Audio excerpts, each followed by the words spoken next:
अस्सलाम वालेकुम नाजरीन, एक नए व्लॉग के साथ आपकी खिदमत में हाजिर हैं। नाजरीन, वही हुआ जिसका सबको डर था, खदशा था और कुछ लोगों को तो यकीन था। पाकिस्तान तहरीक इंसाफ को अब बिल्कुल ही आप कह सकते हैं कि दीवार से लगा दिया गया है। जो मास्टर प्लान था उसके ऊपर मनोअन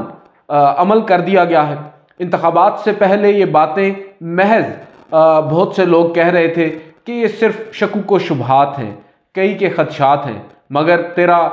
जनवरी का जो फैसला है, जो हमारे फाजिल chief justice of Pakistan justice Qazi Faez Isa साहब ने सादर फरमाया है, जिससे पाकिस्तान तहरीक इंसाफ को इंतखाबात से अहम पहले एक बड़ा धचका लगा। वो धचका था बल्ले का जो निशान है, इंतखाबी निशान, वो वापस लेने का फैसला सुप्रीम कोर्ट ऑफ पाकिस्तान का। बहुत से लोग मुझ समेत मैंने खैर एडमिट भी किया है, आखिरी दिन तक जब ये फैसला आना था उससे कबल भी मैं ये तवक्को कर रहा था कि chief justice of Pakistan justice Qazi Faez Isa Pakistan की सबसे बड़ी और मकबूल सियासी जमात को इंतखाबात से कबल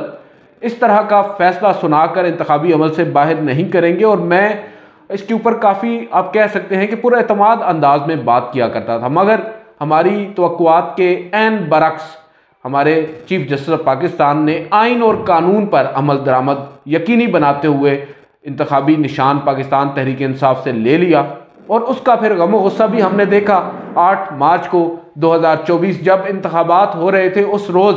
जो वोटर्स घरों से निकले वोट डालने के लिए, उनमें एक गुस्सा उस बात का भी था जो 13 जनवरी की रात जस्टिस काजी फायज ईसा ने एक फ़ैसला दिया था। उस वक्त जब ये फैसला आया तो हमने उस वक्त भी कहा था कि इस फैसले के काफ़ी दूर रस नतायज होंगे और मनफी नतायज होंगे, और वो नतायज अब आना हमारे सामने शुरू हो चुके हैं। आज इलेक्शन कमीशन ऑफ पाकिस्तान, जो कि बज़ाहिर तो एक आइनी इदारा है, मगर माजरत के साथ लग यूं ही रहा है कि ये किसी की बिडिंग कर रहा है। एक ऐसा फैसला आज इलेक्शन कमीशन ऑफ पाकिस्तान ने दिया है जिससे अब बाकायदा तौर पर जस्टिस अतर मिनल्ला का वो जुमला जो है वो मेरे कानों में बार बार गूंज रहा है कि ऐसा लग रहा है एक सियासी जमात को दीवार से लगाया जा रहा है, और अब वो खदशा यकीन में बदल चुका है। आज इलेक्शन कमीशन ऑफ पाकिस्तान ने जो मखसूस नशिस्तों के हवाले से पाकिस्तान सुन्नी इत्तेहाद ने एक दरख्वास्त सुप्रीम कोर्ट में दायर की थी, इलेक्शन कमीशन में दायर की थी,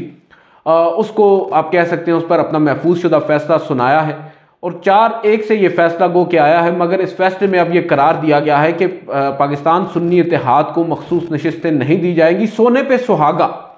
वो मखसूस नशिस्तें जो पाकिस्तान तहरीक इंसाफ या पाकिस्तान सुन्नी इत्तेहाद के हिस्से में आना थी, अब वो दीगर तमाम चुनतखब सियासी जमातों के हिस्से में आएंगी। ये हमारे फाजिल इलेक्शन कमीशन ऑफ पाकिस्तान ने ऑर्डर किया है। गो के मैं हैरान हूँ कि एक ऐसे मेंबर हैं इलेक्शन कमीशन के जिन्होंने कहा है कि यार कम अज़ कम इतना तो ना करें।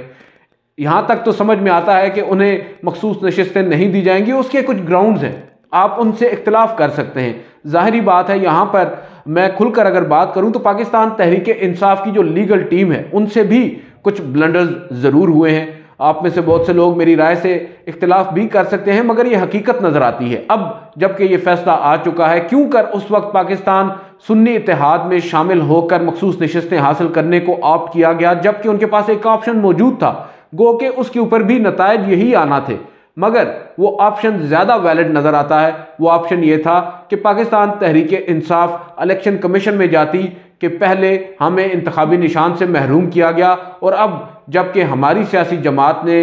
गो के आज़ाद हैसियत में ही सही मगर ये नशिस्तें जीती हैं, और इस नशिस्तों के हवाले से जो तनासुब बनता है मखसूस नशिस्तों का वो हमें दी जाए, और अगर वो ना होता तो फिर eventually supreme court of Pakistan में वो जा सकते थे। Supreme court of Pakistan chief justice Qazi Faez Isa मुमकिना तौर पर लेवल प्लेइंग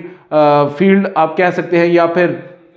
किसी भी तर्ज पर वो माजी में कह चुके हैं कि जो आपके आफ्टर इफेक्ट्स होंगे इस फैसले के उस पर हम आपको एड्रेस करेंगे। ये बात चीफ जस्टिस ने कही थी। बहरहाल जो उनको मशवरा देने वाले हैं, या उन्होंने, ज़ाहिरी बात है हमें तो इतना नहीं मालूम, वो ख़ुद ज़्यादा हमसे समझते हैं लीगल मामलात को, उन्होंने बेहतर फ़ैसला किया होगा। मगर अब उसके नतायज ये हुए हैं कि इलेक्शन कमीशन ऑफ पाकिस्तान ने न सिर्फ पाकिस्तान सुन्नी इत्तेहाद को मखसूस नशिस्तें न देने का फ़ैसला किया है, बल्कि उनकी मखसूस नशिस्तें दीगर सियासी जमातों में बांटने का भी फैसला कर दिया है। पंजाब वाले रुकन ने तो कहा है कि चलें ठीक है, जो सुन्नी इत्तेहाद है उसको मखसूस नशिस्तें ना दी जाए, और उसकी एक वैलिड रीज़न जो समझ में आती है वो ये है कि सुन्नी इत्तेहाद कि टिकट पे या इंतखाबी निशान जो घोड़ा है गालिबन, उस इंतखाबी निशान पे तो पाकिस्तान सुन्नी इत्तेहाद का कोई रुकन इंतखाबात में हिस्सा ही किसी ने नहीं लिया, कोई मुंतखब नहीं हुआ, जबकि जो सुन्नी इत्तेहाद के सरबराह हैं वो भी आज़ाद हैसियत में मुंतखब होकर आए हैं। तो ना ही उन्होंने पहले कोई फहरिस्तें दी हैं अपना तनासब हासिल करने के लिए, बताने के लिए कि ये हमारी प्रायोरिटी लिस्ट है, हमें इतनी मखसूस नशस्तें दरकार होंगी, वुमेन सीट या जो दीगर नशस्तें होती हैं। उन लीगल ग्राउंड्स की अगर आप देखें तो ठीक है, बात समझ में आती है, कुछ जो चीज़ें हैं वो सामने हैं on the face of it, मगर जहाँ तक ये अगला एक स्टेप लिया गया है जो दीगर जमातों में अब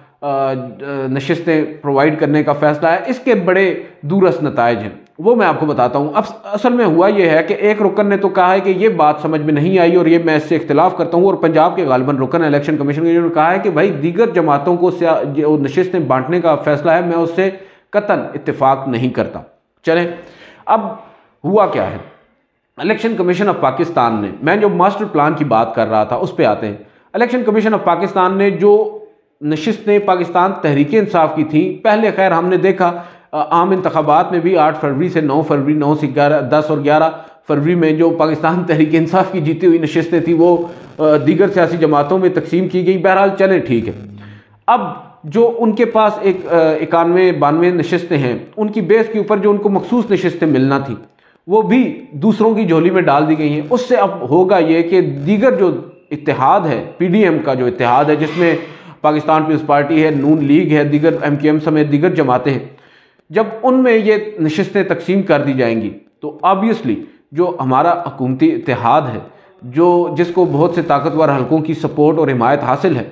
उनके पास 2/3 अक्सरियत हो जाएगी। जब 2/3 अक्सरियत उन सियासी जमातों को मिल जाएगी जो हुकूमत में होंगी और पाकिस्तान तहरीक इंसाफ एक कोने में बैठकर बस स्पीकर डाइस के सामने एहतजाज ही करती नज़र आएगी,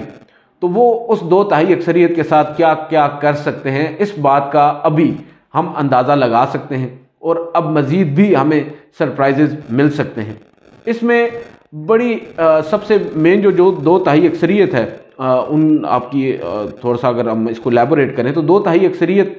के साथ कोई भी हुकूमत जो है वो आइन में तरमीम कर सकती है। वैसे आइन में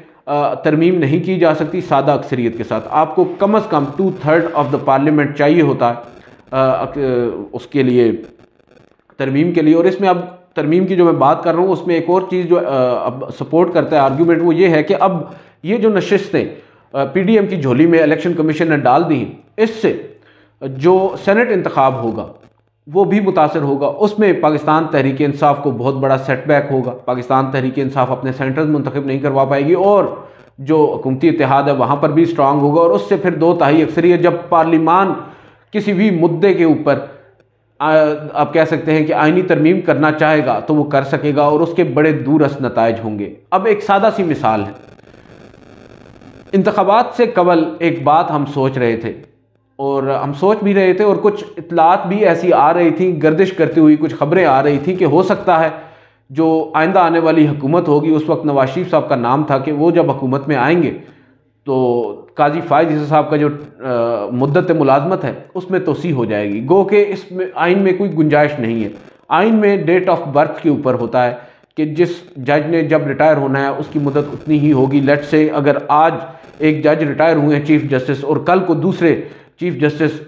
उनके बाद सीनियरिटी में आते हैं, वो चीफ जस्टिस बनते हैं और परसों उनकी जो डेट ऑफ बर्थ है रिटायरमेंट की वो आ जाती है, तो वो 1 या 2 दिन के लिए ही चीफ जस्टिस बनेंगे, इनकी टेन्योर पोस्टिंग नहीं होती। अब अगर आइन के अंदर, और ये हम एक अज्यूम कर रहे हैं, कोई मैं आपको ये नहीं दे रहा, खबर नहीं दे रहा, लेकिन हम अक्सर जो अजम्पशंस होती हैं आजकल वो खबरें बन जाती। अब अगर जो हमारी मुत्तहिदा हुकूमत होगी, इत्तेहाद होगा, ये जब ये तय कर ले कि हमने काजी फायद ईसा साहब को उनकी खिदमात की रोशनी में उनकी जो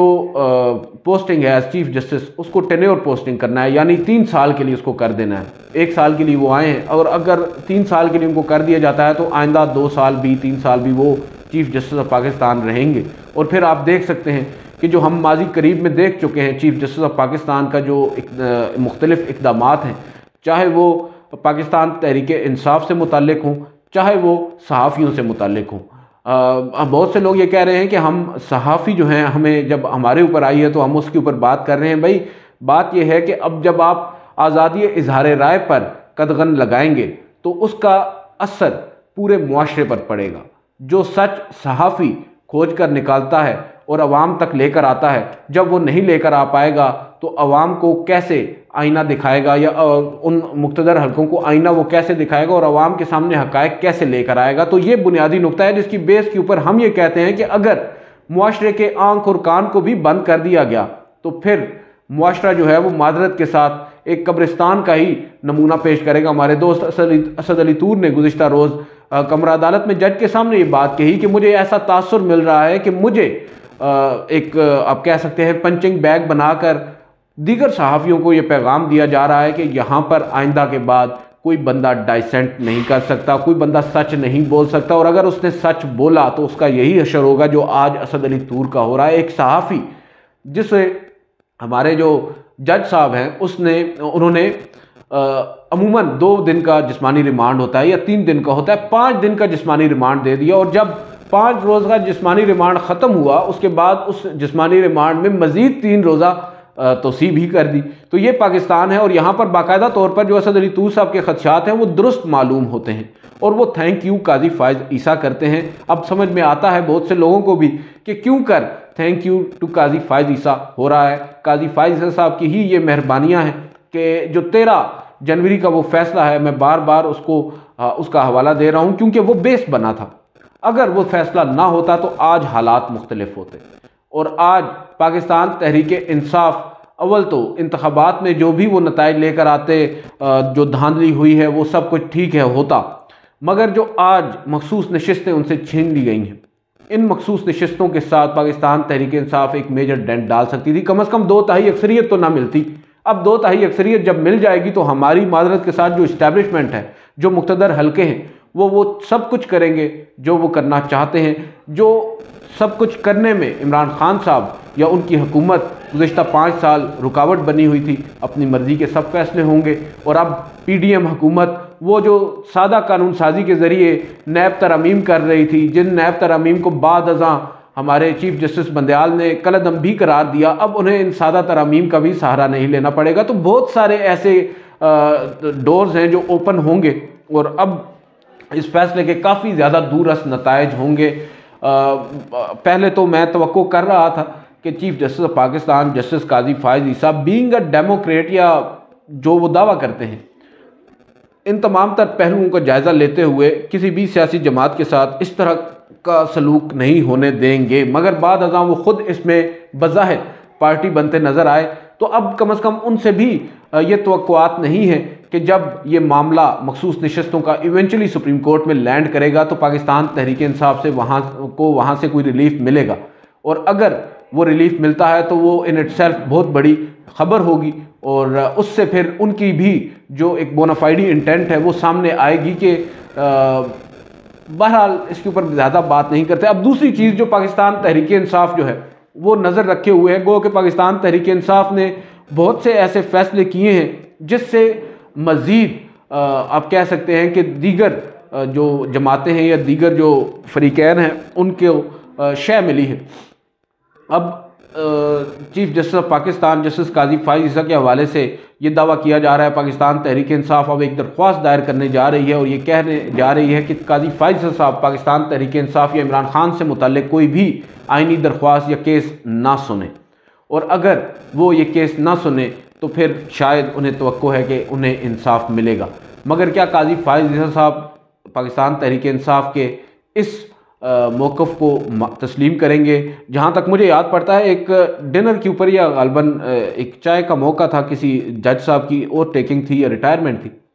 मैंने ये सवाल पूछा था इस फैसले के ऊपर जिसको बेस बनाकर आज पाकिस्तान तहरीक इंसाफ ये मौक़िफ़ अपना रही है। जब आपको याद होगा जस्टिस गुलजार अहमद चीफ जस्टिस से एक 5 रुकनी लार्जर बेंच बैठा था, उस बेंच में काजी फायज़ ईसा साहब भी थे, और उन्होंने इमरान खान से मुतल्लिक़ ये कहा था कि मुझे SMS पर कुछ तफसीलात मालूम हुई हैं, कुछ तरक्याती फ़ंड्स जारी किए गए हैं। उस पर काफ़ी तलखी हुई जजेस के दरमियान। जस्टिस गुलजार अहमद ने being chief justice of Pakistan जो ऑर्डर डिक्टेट करवाया, उस ऑर्डर के अंदर उन्होंने काजी फायज़ ईसा साहब को इमरान खान से मुतल्लिक़ मुकदमात सुनने से रोक दिया था, और उसकी वजह ये बताई थी कि क्योंकि काजी फाइज़ साहब प्राइम मिनिस्टर इमरान खान के ख़िलाफ़ पिटिशनर भी हैं, लिहाजा उन्हें उनसे मुतल्लिक़ केसेस नहीं सुनने चाहिए। गो कि वो मसला हल हो चुका है, वो मामला ख़त्म हो चुका है। मगर चीफ जस्टिस से जब ये पूछा तो उन्होंने कहा कि ये फैसला, उन्होंने इस फैसले को मानने से ही इनकार कर दिया था। इफ़ आई रिकॉल करेक्टली, मुझे जहाँ तक याद पड़ता है, मैंने खुद उनसे ये सवाल पूछा था और उन्होंने उसके ऊपर ऐसे जाहिर किया था कि जैसे ये कोई फैसला फील्ड में है ही नहीं। अब अगर पाकिस्तान तहरीक इंसाफ ये मौक़िफ़ अपना कर उनके सामने कहती है कि आप हमारे केसेस ना सुने, तो उनको मैं ये समझता हूँ कि वही जवाब मिलेगा जो उस रोज़ मुझे मिला था। और चीफ जस्टिस ऑफ पाकिस्तान कभी भी इस तरह रिक्यूज़ नहीं करेंगे। गो के रिक्यूज़ल का भी एक अपना ही फंडा है। अब अगले दिन बात हो रही थी जस्टिस सरदार तारिक मसूद साहब की। जस्टिस सरदार तारिक मसूद साहब के हवाले से ये बात हुई कि वो जब उनके ऊपर एतराज़ किया गया फौजी अदालतों वाले केस में, तो उन्होंने कहा कि मैं रिक्यूज़ नहीं करूँगा, क्योंकि जस्टिस जवाद ख्वाजा जो ये मुद्दा अपना रहे हैं कि मैं रिक्यूज़ करूँगा, ख़ुद अपने फैसले में बतौर चीफ जस्टिस ये कह चुके हैं कि रिक्यूज़ करना जज के अपने हाथ में होता है, कोई फरीक उसको मुतालबा उसका नहीं कर सकता। उन्होंने जो है वो माजरत कर ली और रिक्यूज़ नहीं किया।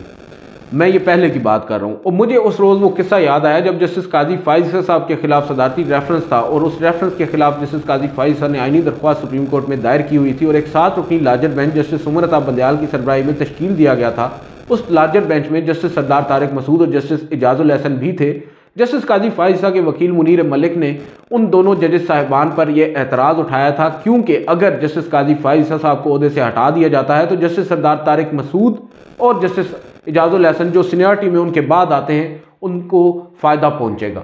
एक का टेन्योर बढ़ जाएगा और एक का चीफ जस्टिस बनने का टेन्योर बढ़ जाएगा और दूसरा चीफ जस्टिस बन जाएगा। तो उस पर जो सरदार तारिक मसूद साहब हैं उन्होंने फौरी तौर पर, अभी वो एतराज़ कर ही रहे थे कि